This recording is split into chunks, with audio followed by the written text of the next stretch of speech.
આ મુખપાઠ કરવાથી આ બાળકોને શું લાભ થશે? તમે ગૂગલ ઉપર એક નામ નાખજો, ડોક્ટર જેમ્સ હેઝટ.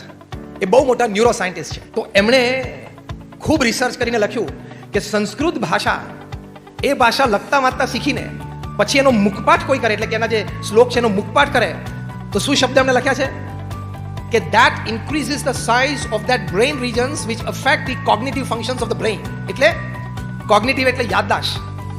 બ્રેઇનના આપણા મગજના જે એવા તત્વો છે, જે રીજન્સ કે જેના લીધે વ્યક્તિની યાદદાસ્ત વધતી હોય, મેમરી પાવર વધતો હોય, અને રિકોલિંગ પાવર કે તરત કોઈક વાત થઈને ભલે 10-5 વર્ષ જૂની તરત એને યાદ આવી જાય, એ જે ભગવાને શક્તિ મૂકી છે એ શક્તિમાં અનંત ગણો વધારો થાય છે. અને એકચ્યુઅલી બ્રેઇનના એ ઓર્ગન્સ, એ પાર્ટ છે ને સાઇઝમાં પણ મોટા થાય છે.